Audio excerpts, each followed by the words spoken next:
I'm sorry for Georgian. This is just for Georgians. Then I will say in English. პირველში მადლობა რომ მოგდით ყველას. მე სპიკერი და entrepreneurial მაიკის ამას ხოვებით. დღევანდელი დღე იქნება გლობალ კარიერაზე.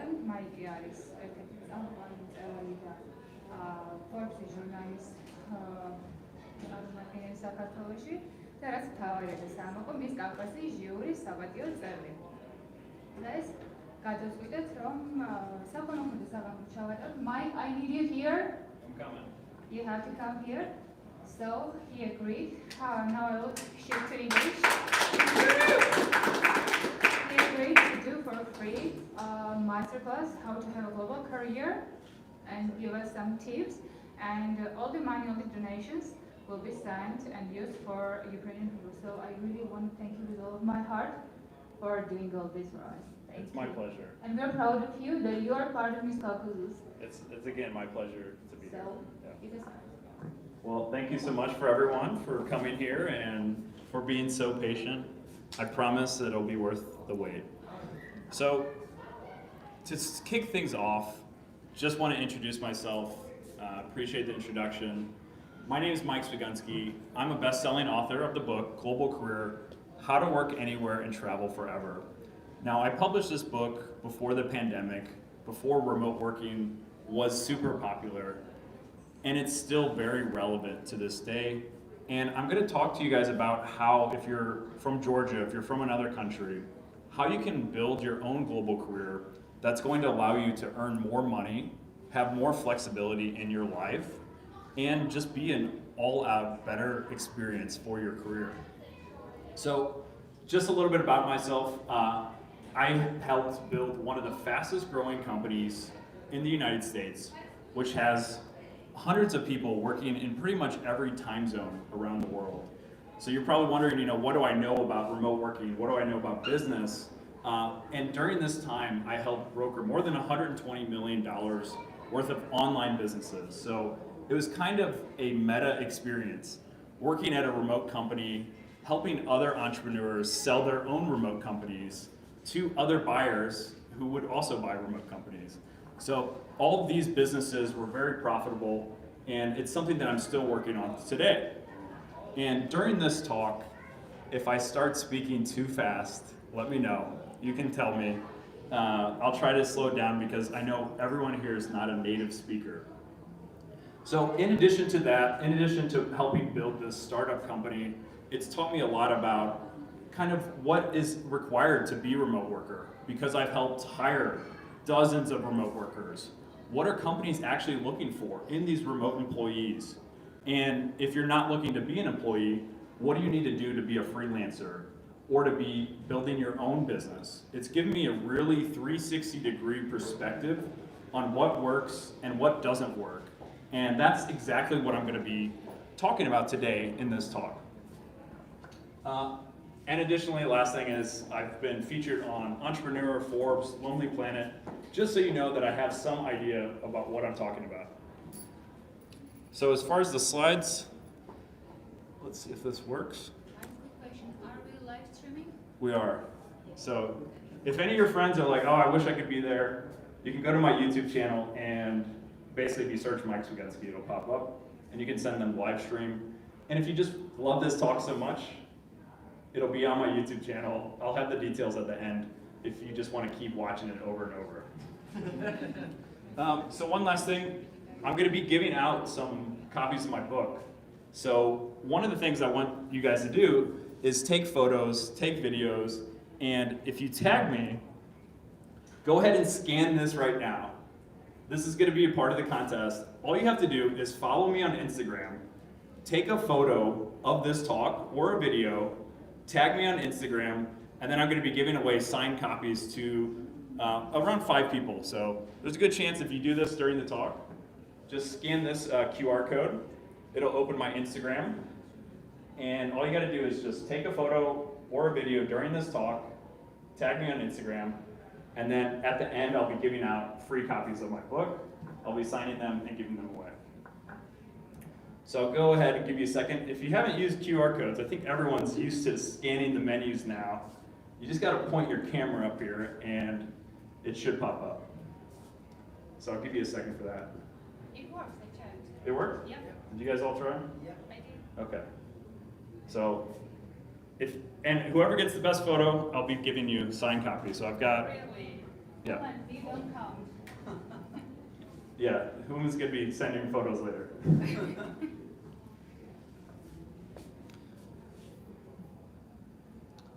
All right, so everyone on the live stream as well, I'll be having some free gifts if you stay to the end. So for those people who aren't here physically, I'm live streaming here, gonna be giving you guys some free stuff. So that way, if you're on the live stream, you'll be able to get some free stuff, even if you don't win a signed copy. So about this talk, I'm gonna be essentially going through these three main things, focusing on the why, like why do you wanna become a remote worker? Why do you wanna travel around the world? And I think this is a thing that a lot of people overlook. It's because they want more flexibility, they wanna earn more money, but why do you want more flexibility in your life? Why do you want more money? What are you gonna be doing with that more time and more flexibility and more money? That's something that I want you to really reflect on during this talk is the why you do stuff in life. Why do you go to work every day? Is it just to get more materialistic things in your life, or is it to create a better life for yourself? So focusing on the why is one of the most important things, because if you don't figure that out early on, you're gonna be building off of a really weak foundation. And if you don't have a strong foundation, your compass in life is going to shift back and forth. Figuring out this why, knowing exactly the direction you're going in life is going to be extremely important. And it's not something that's easy. People take 20, 30, 40 years to figure out their why, to figure out their passion. And there's a lot of people who go through life and they never figure it out because they haven't taken time to take a step back, reflect on what's important in their life, and then focus on that. So that's something I really want you guys to really think about. And so some of you might be wondering, what exactly is a digital nomad? And I think if you ask everyone in this room what a digital nomad, you'd probably get a lot of different answers. To me, a digital nomad is just somebody who can make a living or an income from the comfort of their laptop, their phone, or whatever device they can work on. This is going to allow them to work from coffee shops, hotels, restaurants, or even the comfort of their own home. Sitting in your living room in your pajamas. I'm sure a lot of people have experienced that during the pandemic. It is great, like not having to go into the office. In the United States, a lot of people have to commute for 1 to 2 hours each way. And I'm sure there's people in Georgia as well commuting and aren't really wanting to do that for the rest of their life. So becoming a digital nomad and kind of knowing the quickest and most effective paths to get there is what this talk's going to be about. I'm going to talk about the pros, the good things about being a digital nomad, and some of the cons. And I think that's something that a lot of people overlook is for everything you do in life, there's a pros and there's a con. And that's something that I'm really going to start to focus on when we talk about each of these three pathways to becoming a successful digital nomad. Because there's a lot of digital nomads, not all of them are successful, but we'll get into that a little bit later on.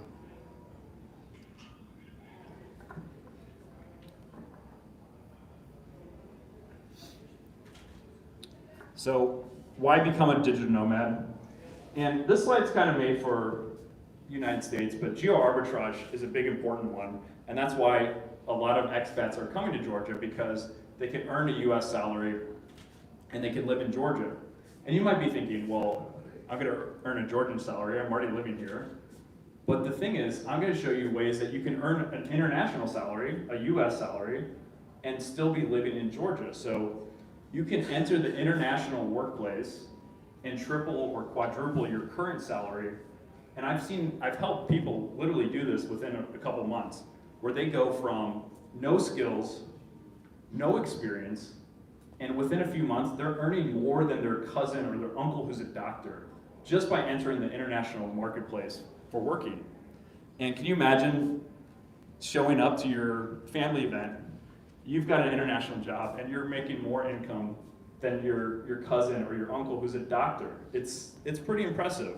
And it just shows the power of becoming a digital nomad, or entering the international marketplace.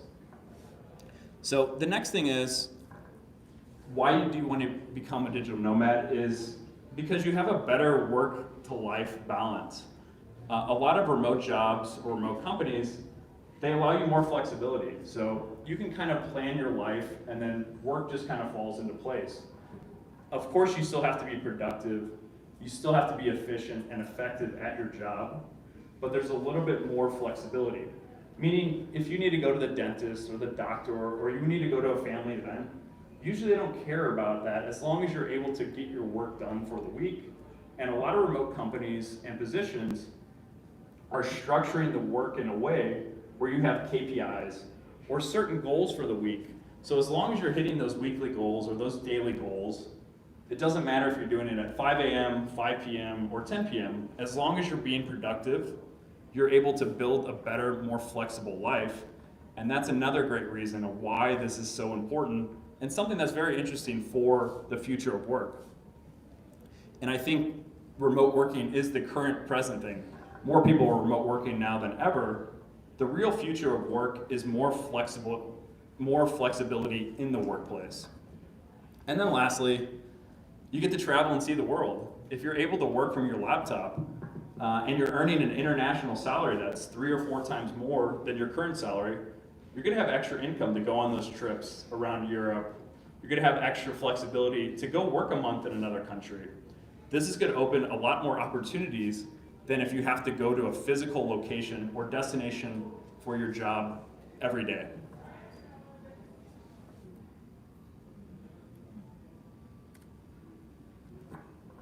So you're probably thinking, okay, this all sounds pretty good. I can, one, make more money. I can travel around the world from anywhere I want, and I'm gonna have more flexibility. So that's kind of the end goal, but how do you get from where you're at now to this end goal? It might seem impossible, but it's really not. I would say now it's easier than ever to enter the remote workplace. Literally millions and millions of more jobs have become traditional jobs where you have to show up in the office. And now you're able to do that same job that a lot of people thought were impossible, but we were forced to do this remote life by the pandemic. And I know the pandemic's been kind of crazy and everyone's been impacted by it, but there is some silver lining. And the silver lining is it made remote work accessible probably a decade in advance. If we would have not had the pandemic, it probably would have been 10 or 15 years until this many people around the world were able to access and start working remotely.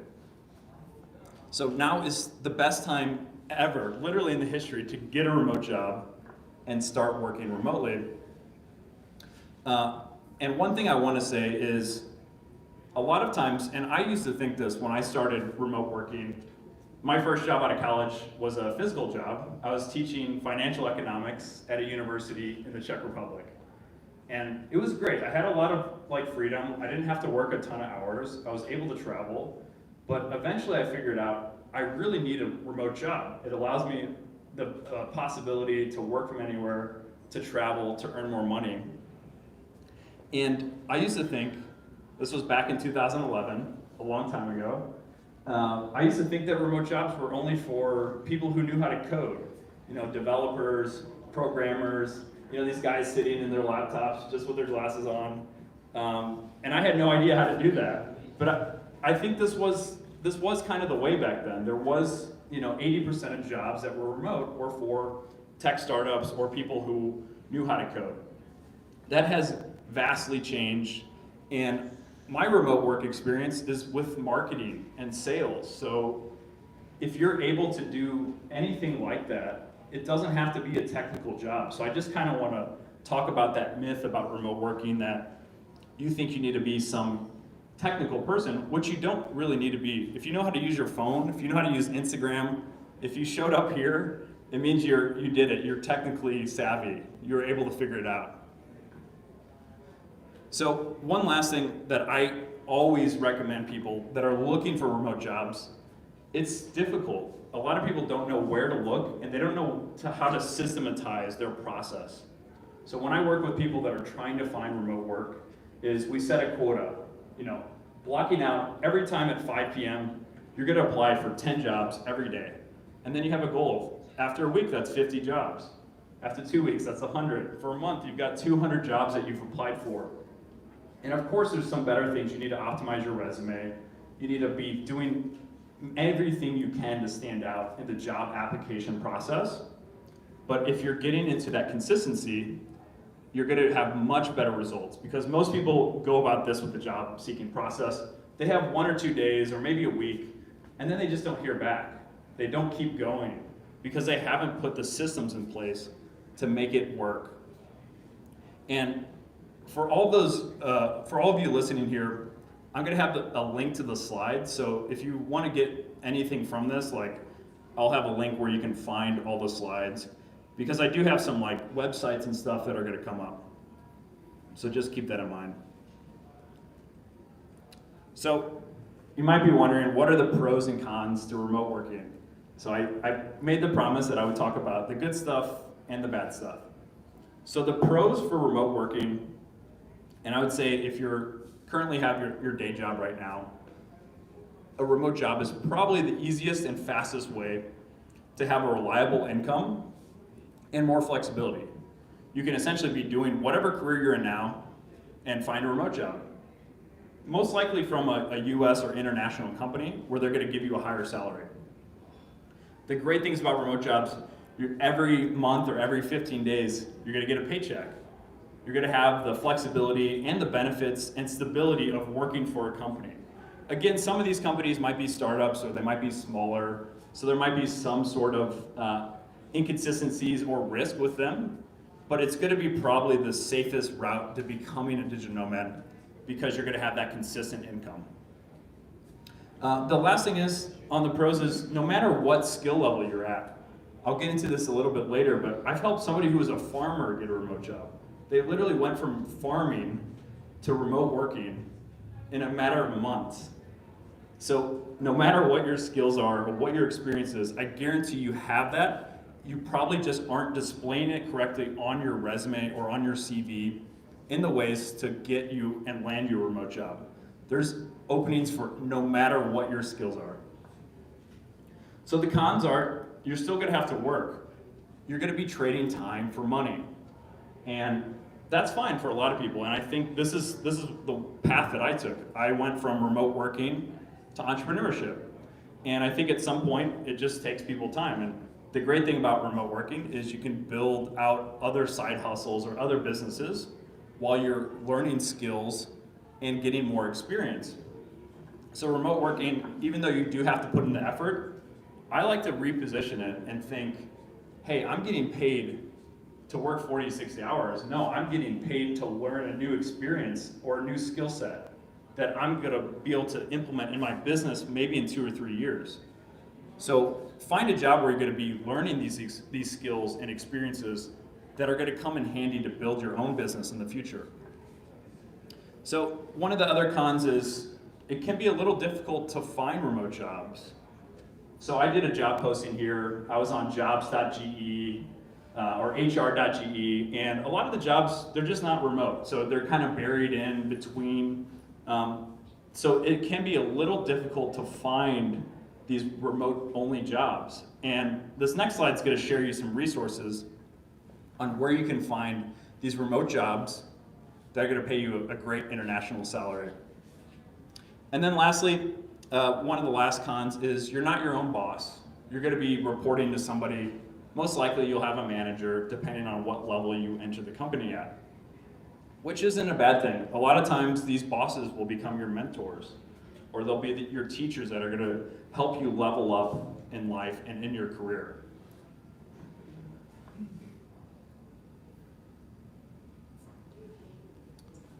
So here's a few resources.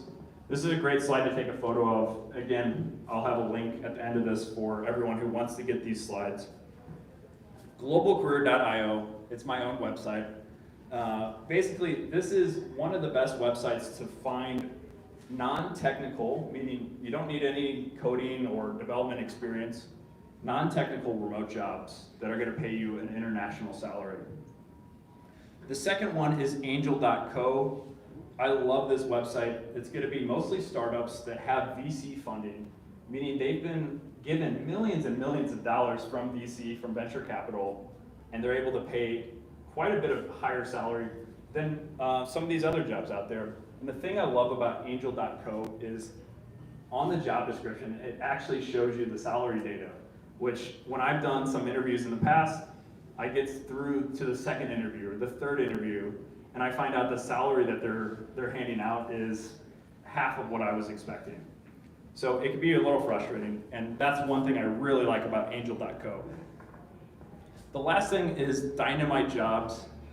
This is actually an entrepreneurial community that I'm a part of. It's their job board. And the thing that's awesome about this is you're gonna be not having as much competition for these jobs because it's not as well known. But they're small 20, 30 person companies. They pay great money. And instead of competing with thousands and thousands of other applicants, the jobs on here, you're only having to compete with maybe 20 or 30 other people that are eligible to apply for these jobs. So finding these types of websites to apply for jobs, there's like in the US we use Monster. Maybe a lot of you guys have applied for jobs on LinkedIn, and you can actually see, there's like 500 people that have applied for this position. But here, you're gonna have a lot less competition, and you're gonna get paid a great salary.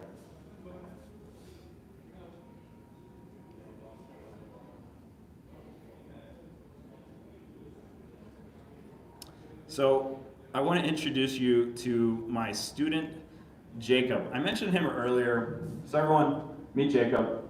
He's a fantastic person.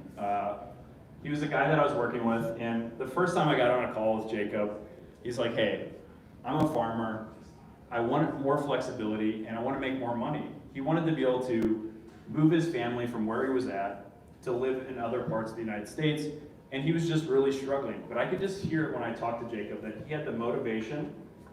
He was going to follow directions, and he was going to stay consistent with trying to find a remote job.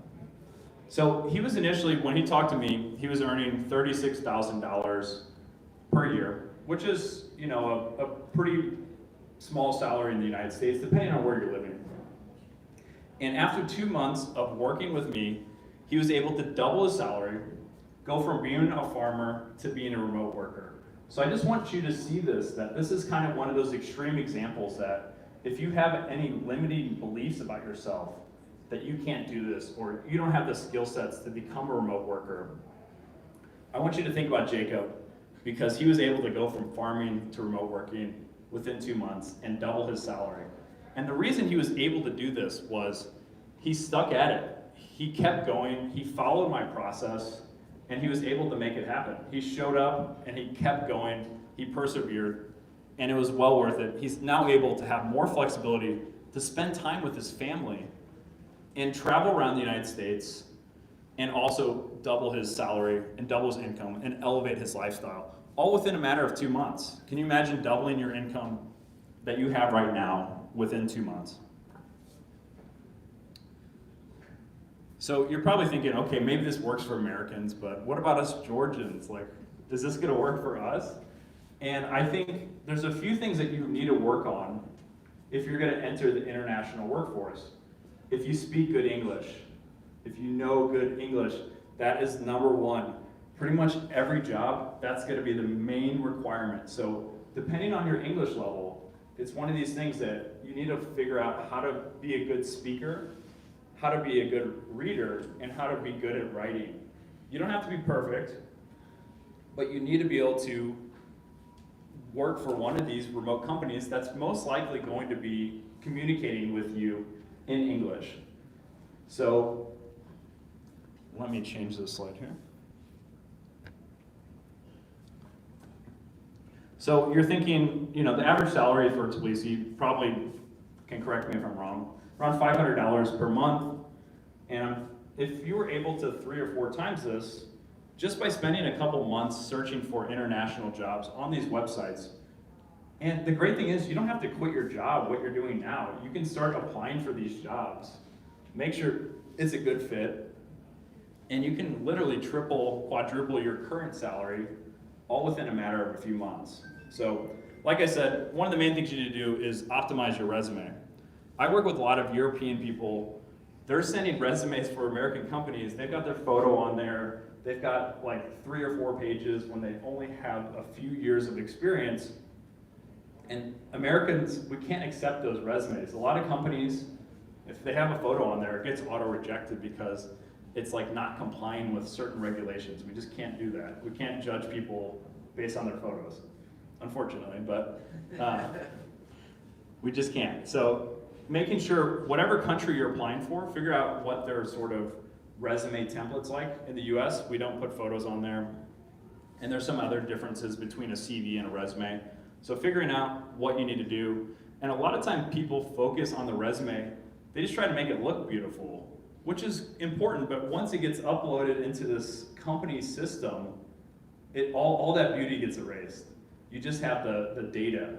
It just is taking the words on your resume, uploading it into the system. And a lot of people don't see the back end, but if you haven't focused on the content is king. That top 20% of your resume, your most recent job experience, is where you need to focus 80% of your time, on that very first part, because if that doesn't impress the person that's looking at it, your resume is gonna get sent to the trash.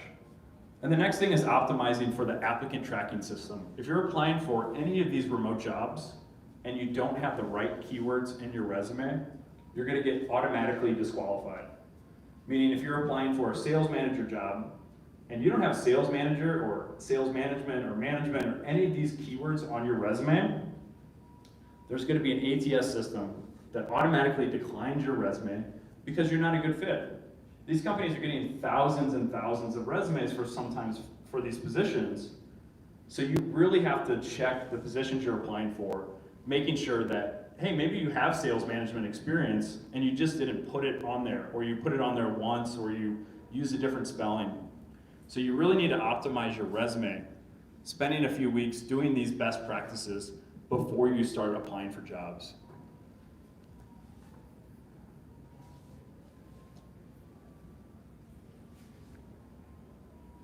So you're probably wondering, what's the second path to becoming a remote worker? And after finding just a remote job, the second way is becoming a freelancer. Now, this is a great path, and I'll talk about the pros and the cons. But essentially what a freelancer is, you're gonna be your own boss, you're gonna be finding your own clients, you're gonna be kind of doing it all yourself, but utilizing another platform to get connected to clients, or to get connected to people that are gonna give you money, essentially. You're gonna be self-employed. And one of the great things about freelancing, it's a pro and a con in a way, because it's easy to get started. Meaning, any of you guys can fire up freelancing websites, log in, and get started right now. The reason that it's great for a pro is it's easy to get started. But the con is that you're gonna have a lot of competitors. So you really have to find a way, especially early on, to differentiate yourself from the other millions of people freelancing. So as far as pros and cons, one of the great things is you're a freelancer. You get to choose who you're gonna work with. So if you just don't get a good vibe, or you're just you're talking to a potential client, they're expecting way too much for the amount of money they're willing to pay you, you can just say, sorry, this isn't a good fit. Or if you start working with somebody and they just turn out to be an asshole, you can say, hey, this just isn't a good fit. I'm not gonna take your money. Give them the money back. Go find out other clients, because every minute or hour you're working with this asshole is time that you're not gonna be spent finding new clients who are gonna be good people to work for. So you kind of have that kind of flexibility to work with whoever you want, whenever you want. So you have more flexibility than a remote job. You can pick your hours, you can pick who you work with, and you can kind of just tell people, early on you probably need to take as many jobs as you can get, but once you've built up your portfolio, you can be a little bit more selective. So the other thing is, no matter what your skill set, there's a wide range of things you can offer to the freelance marketplace. Depending on if you have sales skills, you can be a virtual salesperson, helping them increase and get more money. So a lot of times freelancers, they want to pay money for people who are going to bring their business in more money. And essentially, the more money you're going to make as a freelancer, if I'm able to hire you for $5,000 for a project, and you're able to bring me in $20,000 for a project, That's like a win-win, that's a no-brainer. So you gotta figure out those higher level jobs that you can offer to the freelance marketplace. And one of the things that I love to do is you can go to upwork.com and you can actually see who are the highest paid freelancers on this marketplace. Upwork is the biggest freelancing platform out there, has millions of people on there, and you can actually see, okay, this person is making probably $200,000, $300,000 per year freelancing. Okay, but this other person is making $1,000 a year. What's the difference between these profiles? Maybe they're offering blog writing or writing services, but this person's offering certain type of copywriting that's very specialized, very unique, and the other person is too generalized. Nobody's gonna hire them because they don't have a good portfolio or they aren't positioning themselves as the expert. So it's very interesting to get on Upwork and just see, like, look at these highest paid freelancers on there, see like what skills they're offering or what sort of roles they're offering, and then figure out, okay, maybe I can do this, and just kind of reverse engineer their profile, and that way you'll be able to get more clients and start freelancing.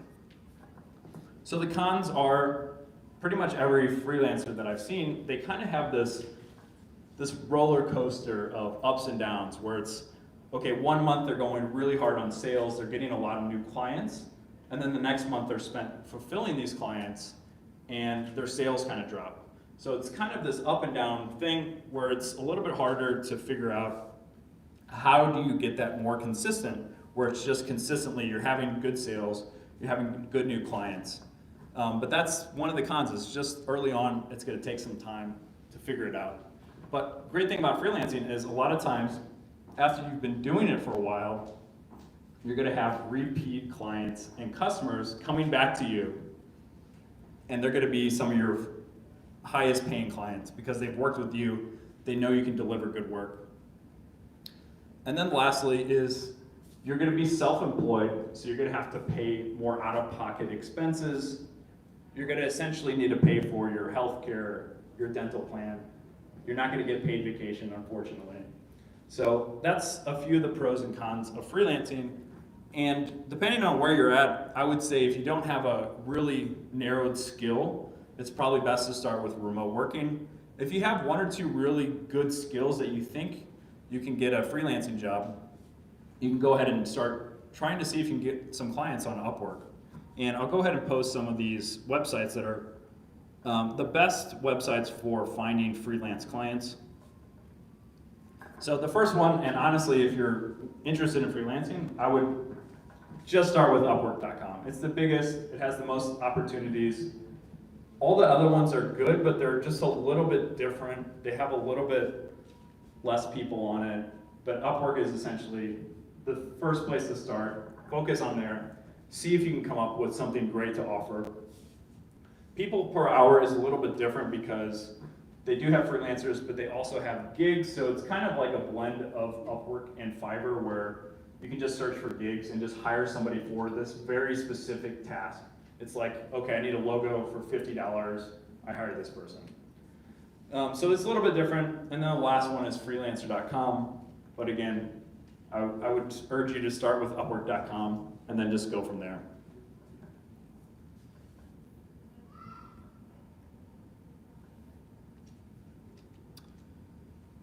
Okay, number 3, entrepreneurship. And one thing before I get into the slide, if you guys do have any questions, save them to the end. I'll have like a little brief 5 to 10 minutes for Q&A, and I'll be able to answer any questions that you have.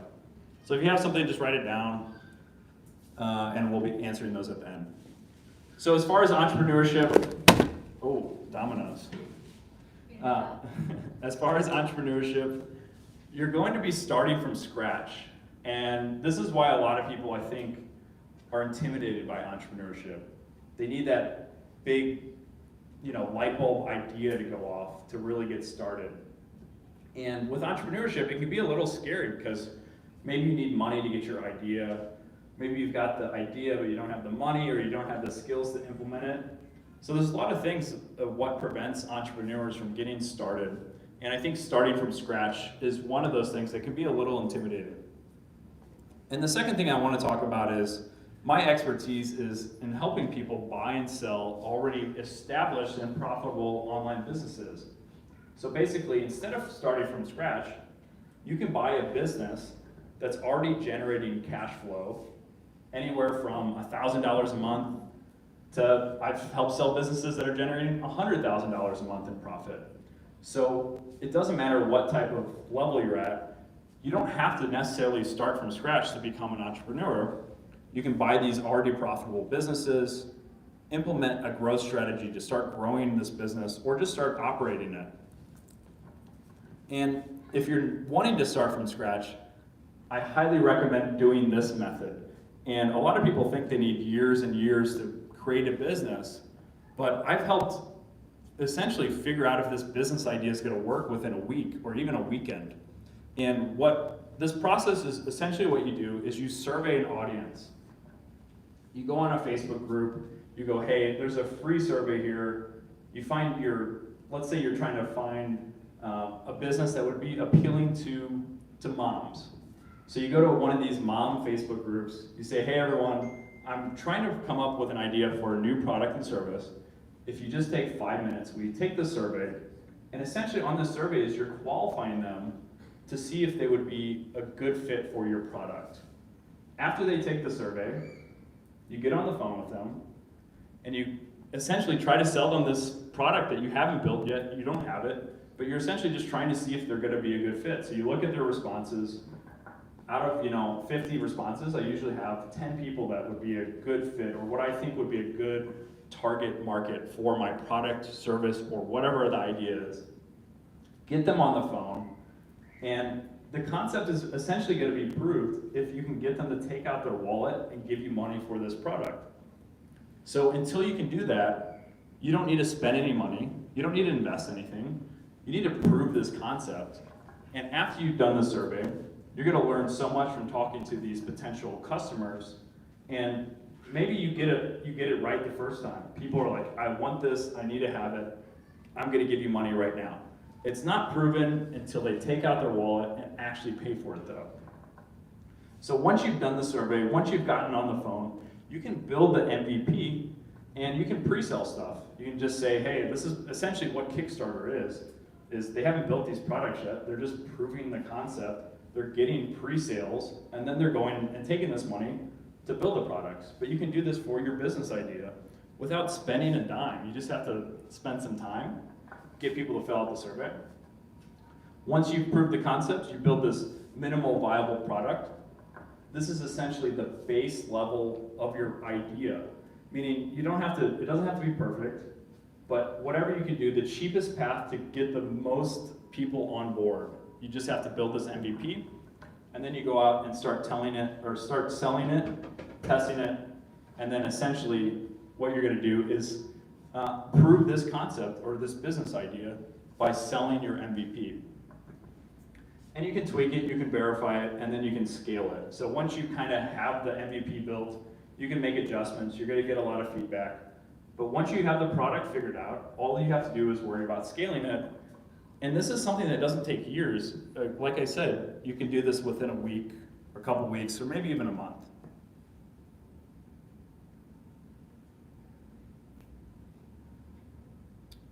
So, entrepreneurship, it has a lot of pros and cons. As an entrepreneur myself, there's a lot of ups and downs, but let's focus on the pros. You're your own boss. Everything you've done, everything you do, you're getting the money. Like you're getting everything essentially you put into it. You might have to pay employees, you might have other expenses, but you have high earning potential. For my businesses, like as much work and effort I put into it, I'm gonna get the most ROI out of that. Where as a remote worker, you're essentially building somebody else's business for them. You're building their own empire.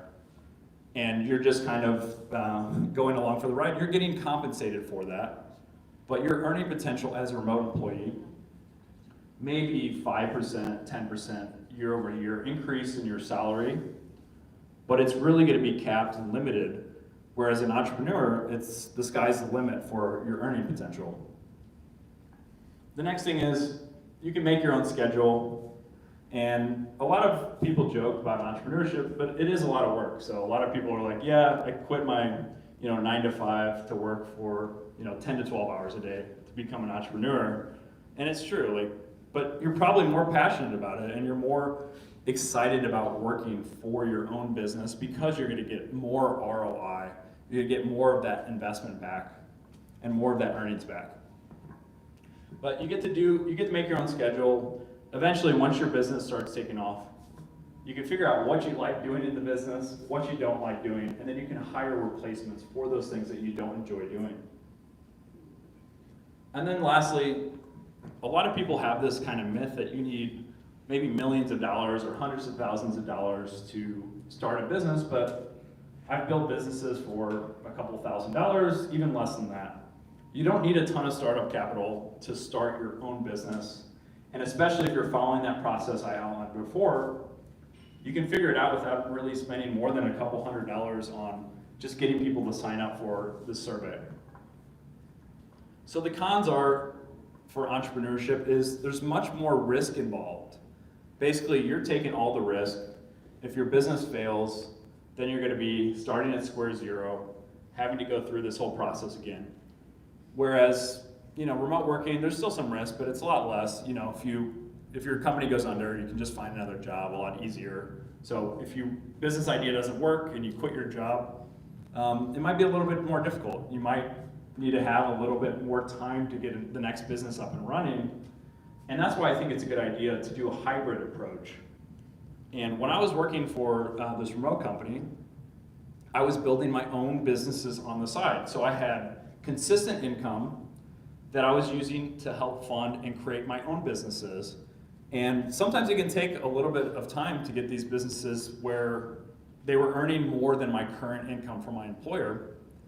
And that was the moment for me. I was like, hey, I'm earning just about as much money from my own businesses as I am from my day job.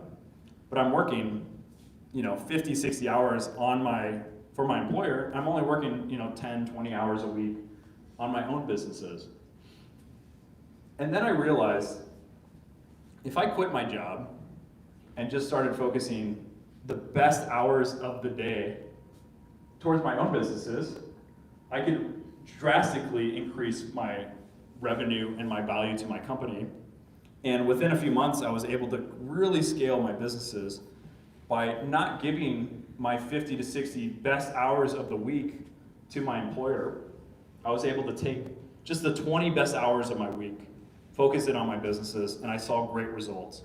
So there is a certain point where this hybrid approach, you have to just jump off and leap, but by this time you'll know the business it's validated. You have some cash inflow, you have some consistency, and if you just give that full effort to it, you're gonna see a big influx of your business. The last thing is it can take time to recoup your investment. Again, if you know what you're doing, if you've validated it, and you haven't spent too much money on it, be very strategic about how you spend money on your business. It can take some years, but if you do buy a business, it can take 30 months to recoup your investment. And then lastly, there's multiple different skills and responsibilities required to run your own business. And this is the great thing that I love about marketing, and I always recommend people that are looking to go down a career path. Marketing is such a universal skill, and it's one of the most important skills for a business. Pretty much every business is putting a big allocation for marketing and sales, and if you have those two skills, if you're able to develop those while you're at a remote company, I was basically paid money to learn these skills that I now use in my businesses. So it is a con, it does take a lot of different skill sets, but essentially if you're doing it right, you're gonna get paid to learn these skills. So as far as websites and places to get started, let's say you wanna just learn more about becoming an entrepreneur. Authority Hackers is gonna be a great place. This is essentially gonna teach you how to build authority websites. So I'm sure a lot of you guys have been out there, you've Googled, what's the best office chair? Maybe you want to build your own home office, you're trying to find a new office chair. You're gonna go to officechairs.com, It's going to be a blog post reviewing the best office chairs. And essentially all these websites are making money through Amazon affiliates or some sort of private affiliate network.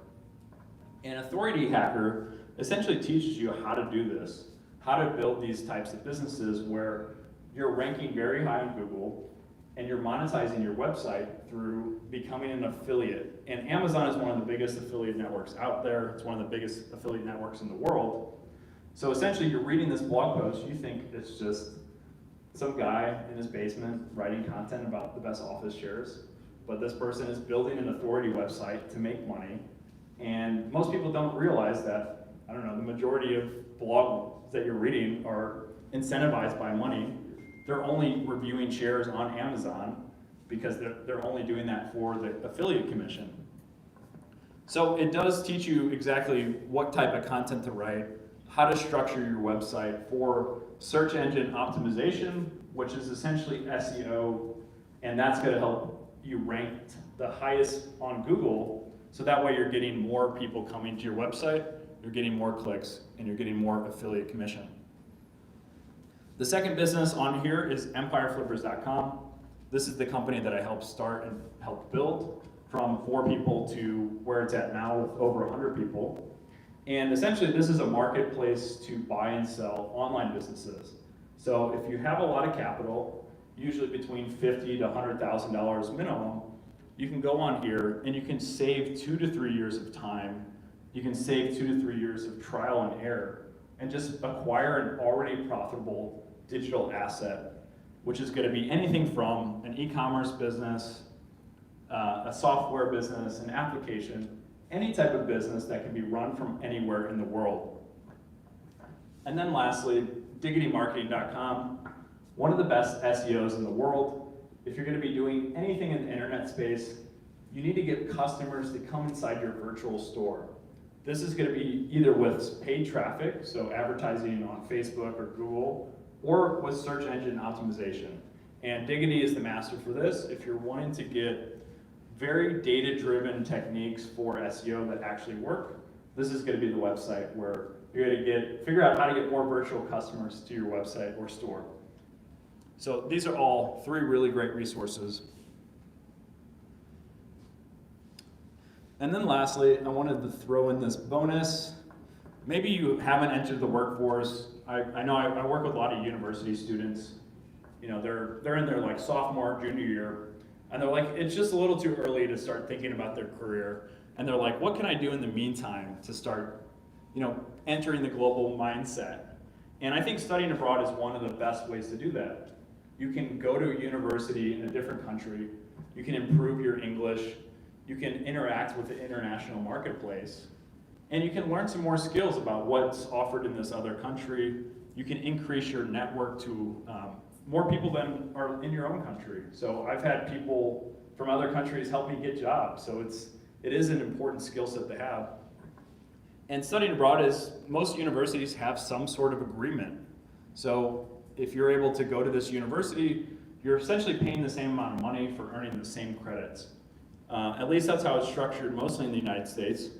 It doesn't matter if you're taking the course in the United States or over in Italy, the Czech Republic, you're paying the same amount for that course credit. You just have to pay for the flight to get over there. The other thing is, if you are going to study abroad, trying to find some sort of internship opportunity. There's nothing cooler than putting on your resume is, you know, you studied abroad and then you worked in that country. And I think that's one of the best ways to get to know a country is by working with the locals, understanding the culture a little bit more. And most universities now have started offering this. So if you do study abroad, make sure you ask your university about any potential internship opportunities. So you can go study abroad, afterwards you can do an internship. And then the next thing is we're going to do a Q&A. So if anybody has any questions, just raise your hand and I'll bring you a microphone, I guess. Nothing. I answered it all. Okay. Okay, for example. Okay, it's not allowed. So, if my followers who are at the age of 17 and still in university, and they want to start this, like you mentioned, double their income. They're in university, and it can be flexible, right? So can they also be part of this project, what you were just mentioning, and these websites, or there is age limitation? So there's no age limitation normally. A lot of times, if you're trying to find a remote job, they're gonna want some experience. So I would say if you're interested in entering the remote workforce, it's becoming less important to have the university degree. It's not completely diminished, but I know a lot of remote companies, they don't care if you study. They're more concerned with your personality, if you're gonna fit the culture of the company. And then two, do you have the experience to make the job happen? Are you gonna be able to fulfill the duties that are required for you?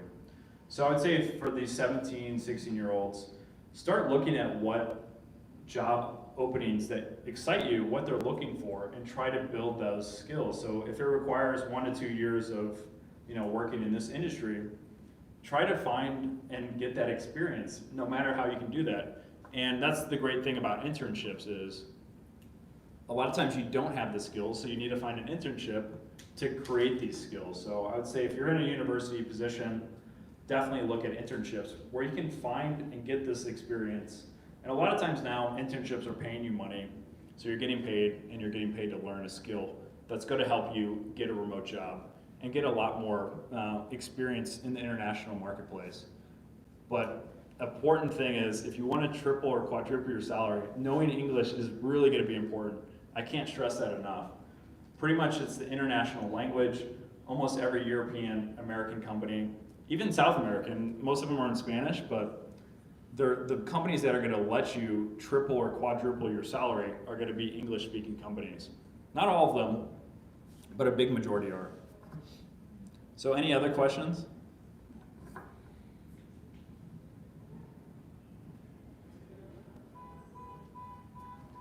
How about you, sir? Yeah. Thank you. Yeah, so for those who feel like they have no skills whatsoever, what kind of jobs would you actually suggest? Like, let's say that you worked in a restaurant or done odd jobs for most of your life. Let's say that you're brand new to this whole thing. Are there particular industries you suggest getting involved with, or just good places to start your career at? So that's a really good question. Like, basically he's asking, if you don't have any skills or you don't have any experience, if you're a waiter or working at a restaurant, what type of jobs can you do? And I would say if you are a native English speaker, or if you do know English, I would say writing is one of the most in-demand jobs. There's so many people that are just looking for writers. They're looking to write blog content, to maybe be an editor, to write SEO content, to do endless amounts of stuff. And copywriting is one of these skill sets that it can take a long time to really perfect, but copywriting could be a very high paying skill. And it's something you can really develop. Another option would be to be an executive assistant or a virtual assistant, where you don't need to be a master in every skill, but as long as you have the willingness to figure it out on your own, you're going to be given tasks. You just have to go figure it out. So virtual assistants could be another great way where you don't need to be an expert at really anything. If you're organized, you're hardworking, you can be a virtual assistant and you can figure it out. So that's a great question. Those two things, writing, virtual assistant, executive assistant. If you're new and trying to get started as a remote worker, I've helped virtual assistants. Again, this example that I used earlier was the person who was now making more than their family doctor. It was their first job. They were a virtual assistant, and they were able to do it without any experience. So the one thing they did have a good grasp of English, but it wasn't perfect. So that's a great question. One more question. So yeah, Mike, in your experience, what do you think are the best ways that you've seen for someone who has a proof of concept working on their own to start scaling and start leveraging other people's time and managing things like that so you can get things working at a higher level, more systematically, and scale it successfully? Yeah, so I'm trying to think of a good example for you for somebody who's just taken that proof of concept and really scaled it. And I love I don't know if you follow Noah Kagan from AppSumo. They do this thing that's called Weekend to Launch, and they've come up with some really cool ideas. I think it's called Tiny Cow, and they've come up with I think it's called SendFox. Basically what they've done is they've researched all these tools and softwares that they can have their team of developers build in a weekend, offer it to the AppSumo marketplace. And some of these software businesses, as simple as just recreating a calendar app where you want to book a time on somebody's calendar, you go in, select the time, and then they're able to make that a one-time fee app. So I love Noah Kagan's kind of content where he's been able to take these ideas, do the MVP, and then scale them completely. He does have a little bit of a competitive advantage because he owns a marketplace and a team of developers, but his kind of idea is that he has these developers create the product, he gives them a set time frame of 2 days to create the MVP, and then he's able to launch it. And I think reviewing these marketplaces, seeing what is popular, figuring out what's wrong with that product or service, and then just creating a replica of that's fixing these problems. You don't have to necessarily start from zero. You can just create a better wheel, essentially. So, great question. So, any more questions for anybody? Okay. So I don't know if you know what's my salary. Actually, I'm my own boss. How can I double it? So one of the best ways to double your salary, and I know a lot of entrepreneurs, including myself, for businesses I've acquired. I acquired one software business, and I asked the founder who built this, I go, what prices have you tested? And how long did you test them for? And what were the results? And the entrepreneur was like, I never tested the prices. I didn't even really think about that. He just priced it. I was like, how did you come up with this price that you made your product? And pricing psychology is basically, there's a few methods. They just looked at their competitors. My competitors were charging $50, so I charged $50. And not everyone who's gonna look at your product is gonna do the research to check all the competitors, or maybe you're offering something different. So the easiest way to increase and double your situation, just double your prices. It's that easy. You've probably created your prices when you started your business. Now you have experience, you have portfolio, you have people who can recommend your service as testimonials. You're giving the same product, but you can increase your prices. Maybe it's not double, maybe it takes time, maybe you do, yeah. 10%? No, I was going to say 10 times or 5 times. Yeah. And you're going to have fewer customers, but right. So that's work as much. Yeah, that's the thing, is a lot of times people do this, and I've done it myself. I've doubled or tripled my prices, and you get on calls and your sales drop, but instead of converting, let's say every week you're converting 5 customers at $1,000, you're making $5,000. But if you're able to double or triple your prices, you only need 1 or 2 customers, and you're gonna earn more money, you're gonna have less stress. A lot of times the customers who are paying more money, they're actually some of the best people to work with because they're less demanding. They're not trying to nickel and dime you because they have a big budget. So the fastest way to earn money, and it's hard to do, it's hard to just come up with like, I'm offering the same thing but for double. Like I changed nothing. And I did this for my software product. I literally doubled the price, then I tripled it, and sales increased because people saw the product as more valuable. The pricing psychology is a fascinating thing. And if you're interested in learning more about it, I recommend people reading the book Cashvertising. It talks about pricing psychology. And there's a lot of good research-backed things. It's why our products we buy are, they're ending in 99 cents, because the pricing psychology for this is cheaper. But there's a lot of things that go into it if you have a higher ticket product offering what price you need to come up with. And that's a great question. You can just increase your prices. The other way is to just reach out to people you've worked with, try to get more referrals if you don't want to increase your prices by double. Set up some sort of way to incentivize your previous customers or clients to refer you people. A lot of times this can be monetary. You could say, anybody who refers me, I'm going to take them out to dinner, I'm going to give them X, Y, or Z, some sort of reward that you think would be like, okay, they're gonna go through their phone book and they're gonna refer people to you. So that could be another thing. Or just finding some sort of advertisement strategy that's gonna work for, you can spend X amount of money on advertisement to get more customers in. So those 3 ways, if you try those out, I'm sure one of them will work, or probably all 3.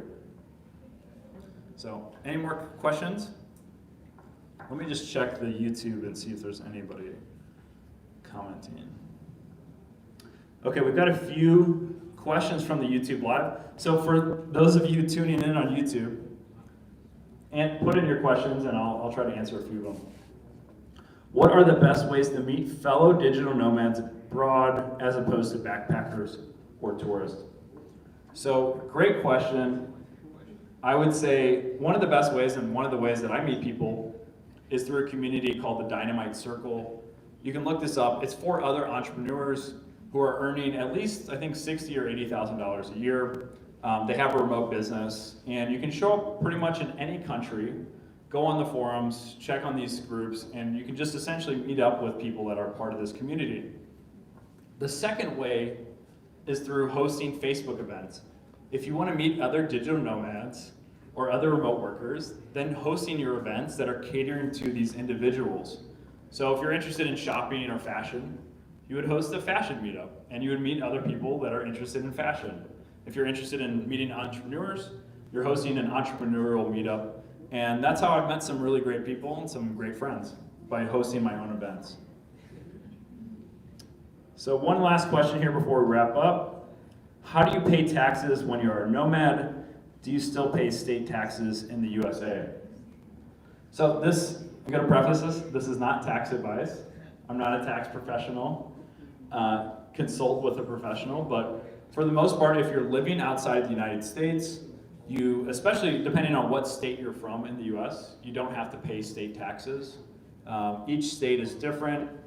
They have different regulations, but a good rule is you qualify for foreign earned income exclusion if you spend 330 days outside of the United States, then you don't have to pay taxes.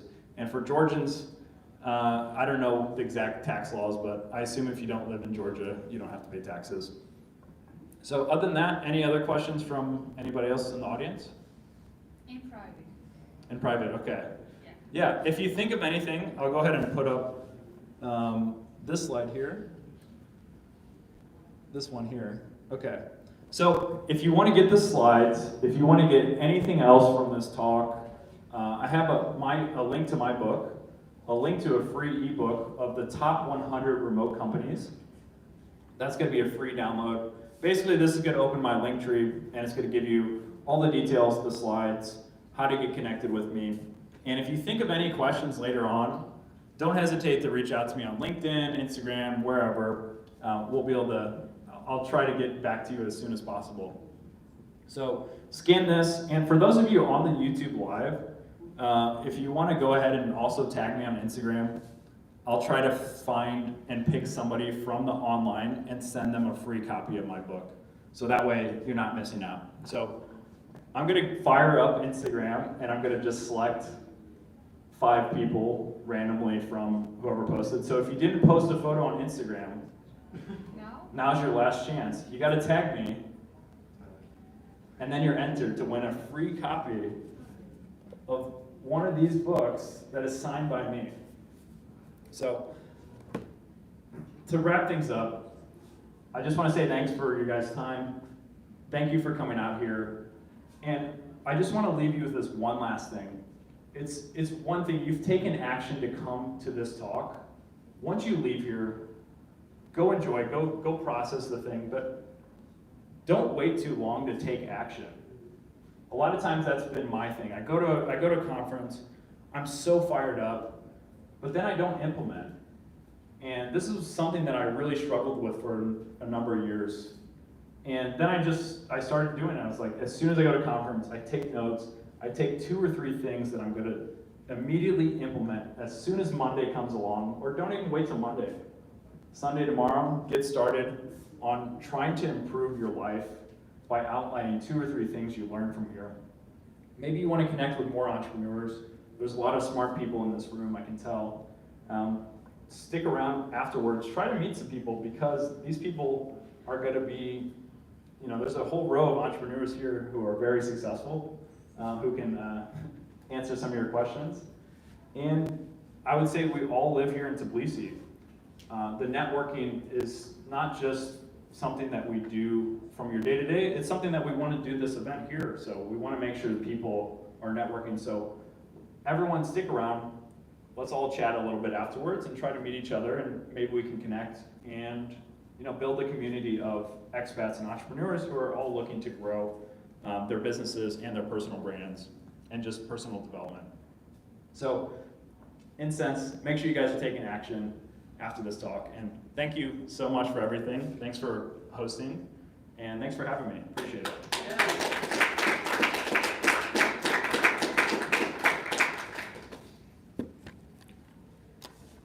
All right, Tom, will you stop the live? Yeah. Thanks, buddy. So I'm gonna pick these free copies of the books.